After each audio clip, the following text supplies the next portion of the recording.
इस परिवार में आप नाइट्रोजन, फास्फोरस, आर्सेनिक, एंटीमनी और बिस्मिथ को ले सकते हैं। उस परिवार के सदस्य चूंकि ये सब हैं, अब इनके अपने अलग अलग गुण हैं। जिस प्रकार परिवार में प्रत्येक व्यक्ति के अलग अलग गुण होते हैं, उसी प्रकार हमारी केमिस्ट्री में भी इन एलिमेंट्स के अलग अलग गुण होते हैं। ये आप लोगों ने पढ़ना है। चलिए हम आज इसका प्रारंभ करने जा रहे हैं, तो सभी विद्यार्थी ध्यानपूर्वक इसको वीडियो को देखेंगे और इसके माध्यम से अपना पठन पाठन का जो कार्य है उसको आगे बढ़ाएंगे। तो सभी विद्यार्थी इस पर विशेष ध्यान दें कि आज हम पी ब्लॉक के तत्व पढ़ने जा रहे हैं। कक्षा द्वादश के सभी विद्यार्थी इस वीडियो को देखने से पहले इस चैनल को सब्सक्राइब करें, लाइक करें, शेयर करें, ताकि हम आप लोगों तक प्रत्येक वीडियो में बने रहें। आप लोगों को अपनी वीडियोज भेजते रहें। आप लोगों को इन वीडियोज के माध्यम से अपनी कक्षा का जो कार्य है प्रत्येक विषय का, वो आपको सरलतम तरीके से मिलता रहे। उसके लिए आपको ये कार्य करना है। क्या करना है? सब्सक्राइब करना है, बेल आइकन को प्रेस करना है, लाइक करना है, शेयर करना है। इसके बाद हम आगे चलते हैं। देखिए सभी भैया बहन ध्यानपूर्वक देखेंगे कि पी ब्लॉक के तत्व आप पढ़ रहे हैं। अब पी ब्लॉक के तत्व क्या होते हैं, हमें ये पता होना जरूरी है, आवश्यक है। भाई में तत्व जिनमें अंतिम विभेदी इलेक्ट्रॉन मतलब लास्ट एंट्रिंग इलेक्ट्रॉन बाह्यतम कोश के पी उपकोश में प्रवेश करता है। किसमें? बाह्यतम कोश के पी उपकोश में प्रवेश करता है, पी ब्लॉक के तत्व कहलाते हैं। हमारी जो दीर्घाकार आवर्त सारणी है उसमें वर्ग 13, 14, 15, 16, 17 व 18 के जो तत्व हैं वो पी ब्लॉक के तत्व हैं, क्योंकि इनमें यदि हम इलेक्ट्रॉनिक विन्यास करेंगे तो लास्ट का जो इलेक्ट्रॉन होगा, एंटरिंग इलेक्ट्रॉन होगा, वो पी ब्लॉक में प्रवेश करेगा।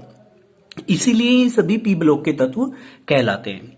हमने कहा इन वर्गों में 13 से 18 तक के शीर्ष मतलब टॉप पर, ऊपर, सबसे ऊपर जो इलेक्ट्रॉन विन्यास हम करके देखते हैं, जो सबसे ऊपर रखे हुए हैं, boron, carbon, nitrogen, oxygen, fluorine, helium, ये तत्व उपस्थित हैं।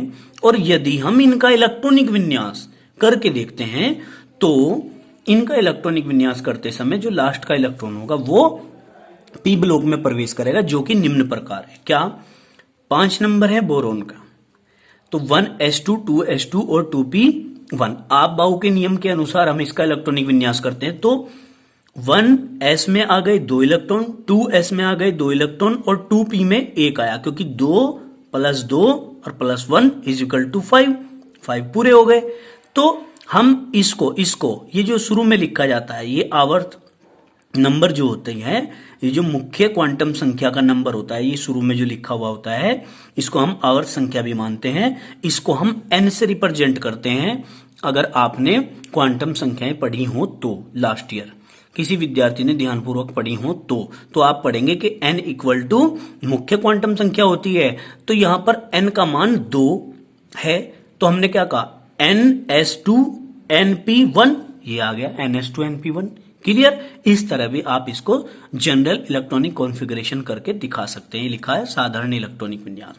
ठीक है। अब देखिए 6 नंबर आता है कार्बन का, ये भी टॉप पर है। ये टॉप पर आ रहे हैं सारे के सारे, 1s2, 2s2, 2p2, 2 + 2 + 2 = 6। 7 number nitrogen का है, 1s2, 2s2, 2p3। तो क्या करना है? 2 + 2 + 3 = 7। इसी प्रकार से हमने यहां पर p में 3, s में 2, इस तरह कर दिया इलेक्ट्रॉनिक विन्यास। फिर क्या करते हैं 8 नंबर का, 1s2, 2s2, 2p4, 2 + 2 + 4 = कितना? 8। ठीक है। ये ध्यान रहे कि जब हम 1 कक्षा से 1 सेल से 2 सेल में एंटर करते हैं तो कोमा का यूज करना है। जब हम 2 सेल से 2 सेल में ही रहते हैं तो कोमा का यूज नहीं करना है। इसका विशेष ध्यान रखेंगे। और कॉपी में जब नोट्स बनाएंगे तो नोट्स बनाते समय 1s के नीचे 1s ही आना चाहिए। यहां पर देखो गैप नहीं छोड़ा है, थोड़ा गैप छोड़ करके 2s के नीचे 2s लिखेंगे 2p के नीचे सारे 2p के आएंगे, फिर ऐसे बढ़ते जाना है ताकि आपका नोट सुंदर स्वच्छ बने।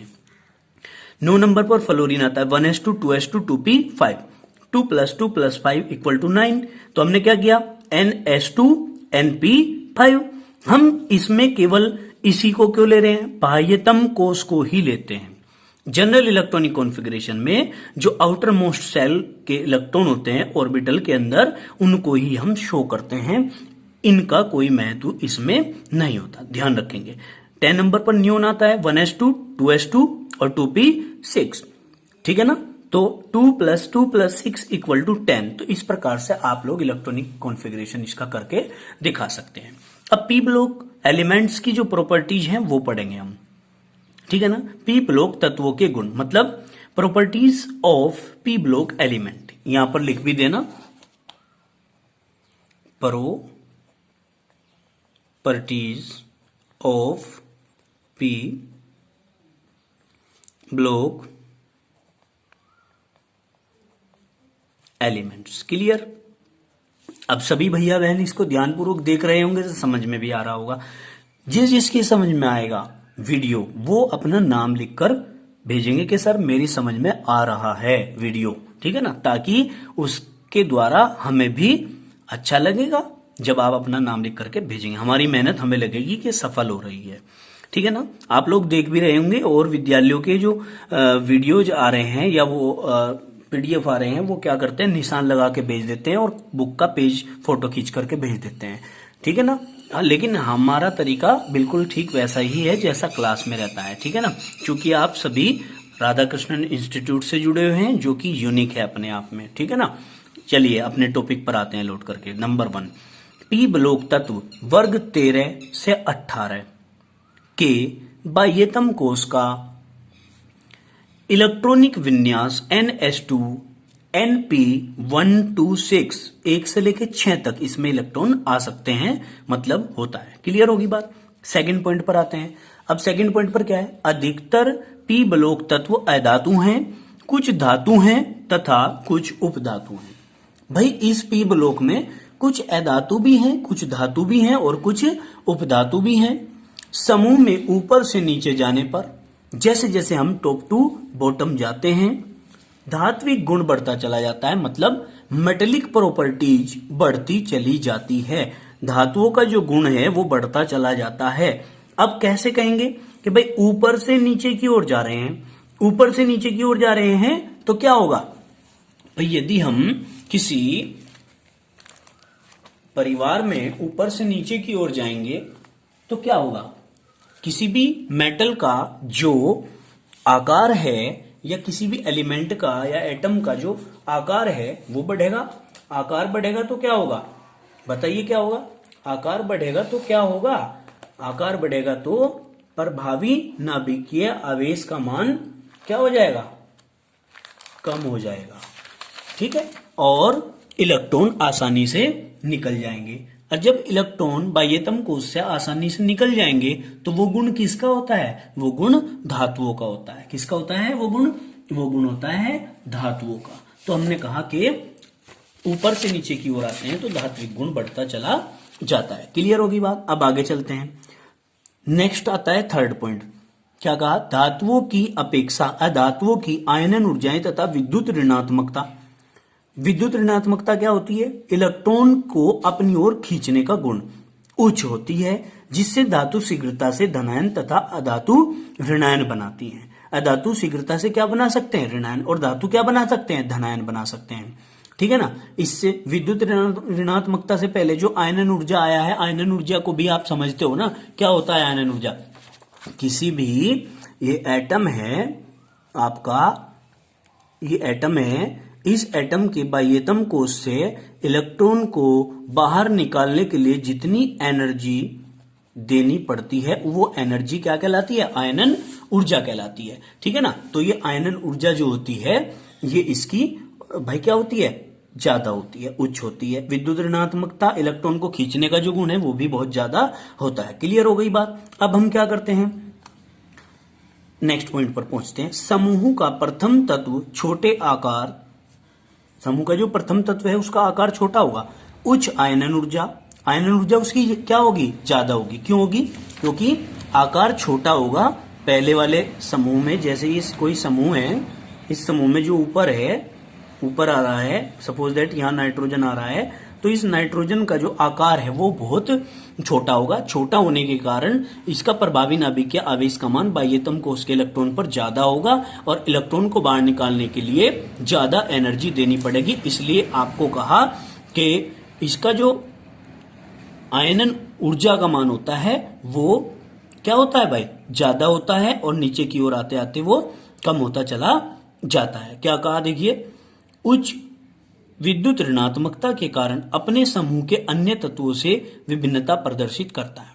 इसीलिए ये अपने समूह के और तत्वों से भी क्या करता है, विभिन्नता प्रदर्शित करता है। फिर क्या कहा इन्होंने, हीलियम का इलेक्ट्रॉनिक विन्यास 1s2 है जो कि पी ब्लॉक तत्व में अपवाद का कार्य करता है। देखिए, हीलियम है, पी ब्लॉक में रखा जरूर गया है, परंतु इसका इलेक्ट्रॉनिक विन्यास करते समय लास्ट एंट्रिंग इलेक्ट्रॉन पी उपकोष में प्रवेश नहीं करता, फिर भी इसको पी ब्लॉक में रखा गया है, इसीलिए ये अपवाद है। क्या है, अपवाद है, एक्सेप्शन है। क्लियर हो गई होगी बात। अब हम आगे चलते हैं पेज नंबर 2 पर। पीडीएफ का पेज नंबर 2 खोलेंगे, या अपनी कॉपी में जो पेज नंबर 2 है आपका उसको खोलेंगे, और उस पर आपका 6 पॉइंट है, यहां पर ये 6 पॉइंट को पढ़ेंगे। क्या कहा, धात्विक तत्व के ऑक्साइड अक्षारीय। धात्विक तत्व के ऑक्साइड क्या होते हैं, अक्षारीय होते हैं। उभयधर्मी प्रवृत्ति के होते हैं या फिर उभयधर्मी होते हैं, जबकि अधात्विक तत्व के ऑक्साइड अम्लीय या उदासीन प्रकृति के होते हैं तथा उपधातुओं के ऑक्साइड उभयधर्मी होते हैं। अतः समूह में नीचे जाने पर अक्षारीय प्रकृति बढ़ती जाती है। जैसे जैसे ऊपर से नीचे की ओर जाएंगे तो अक्षारीय प्रकृति बढ़ेगी तथा अम्लीय प्रकृति घटती जाती है। ऊपर से नीचे जाएंगे तो अम्लीय प्रकृति घटती जाती है। किसकी, इनके ऑक्साइडों की। किनकी, धातु अधातु उपधातुओं के ऑक्साइड की। ठीक है, मैं तो आपको बता दूं कि आपने कहा धात्विक तत्व के ऑक्साइड अक्षारीय कैसे होते हैं। अब धातु कौन है, सपोज दैट क्या है, MgO, Mg धातु हो गई, ये इसका ऑक्साइड हो गया MgO प्लस इसके क्या कहा, ऑक्साइड कैसे होते हैं, अक्षारीय होते हैं। अगर इसको जल में घोल दिया जाए तो Mg, ऑक्सीजन ऑक्सीजन, 2 ऑक्सीजन और हाइड्रोजन के भी 2, तो OH का होल ट्वाइस क्या बन गया, धातु का हाइड्रोक्साइड बन गया, जिसको हमने क्या कहा, अक्षारीय प्रकृति का। OH आ रहा है ना, इसलिए अक्षारीय प्रकृति का होता है। क्लियर हो गई बात। आगे चलते हैं। अब lesson number 7A nitrogen family आ गया। क्या आ गया, नाइट्रोजन फैमिली। अब इसमें सबसे पहले आपको क्वेश्चन याद आएगा, आपने पहले भी इस टाइप के क्वेश्चन पढ़े हैं। प्रत्येक क्वेश्चन सबसे पहले चैप्टर में यही आता है कि इलेक्ट्रॉनिक विन्यास के आधार पर आवर्त सारणी में नाइट्रोजन, फास्फोरस व आर्सेनिक 3 तत्वों को दे दिया और इसने कहा कि पंचम समूह के स्थान की विवेचना कीजिए आवर्त सारणी के अंदर। तो कैसे करेंगे, कैसे करेंगे, ये बात हमारी समझने की आती है। कैसे करेंगे, देखिए, और करके क्या कह सकते हैं, कैसे प्रश्न आएगा। एक तत्व का इलेक्ट्रॉनिक विन्यास 1s2 2s2 2p6 3s2 3p1 है। इस तत्व का आवर्त सारणी में स्थान कारण सहित बताइए। 1 नहीं करना है, हमने किसका करना है, 2 2 4, ठीक है, और कितना यहां पर 6, ये हो गए कितने 10, तो 12 और 1 13, ठीक है। अब हम यहां क्या करेंगे, 3p3 कर देंगे 15, मतलब 2 4 6 10 और 2 12 और 3 15, और 15 किसका होता है, फास्फोरस का होता है, ठीक है ना। तो फास्फोरस का दे दिया यहां पर, और ये कह दिया, मतलब ये आपको एक तरीके का कोड दे दिया यहां पर, और कहा कि इस तत्व का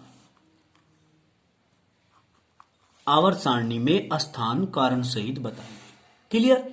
अब देखिए आंसर क्या है, दीर्घाकार आवर्त सारणी के वर्ग 5th A में 7 नाइट्रोजन, 15 फास्फोरस, ये 15 है फास्फोरस, 35 आर्सेनिक, ठीक है, और 51 Sb यानी के एंटीमनी, और 83 जो कि बिस्मिथ का होता है, ठीक है, एवं 115 मतलब 115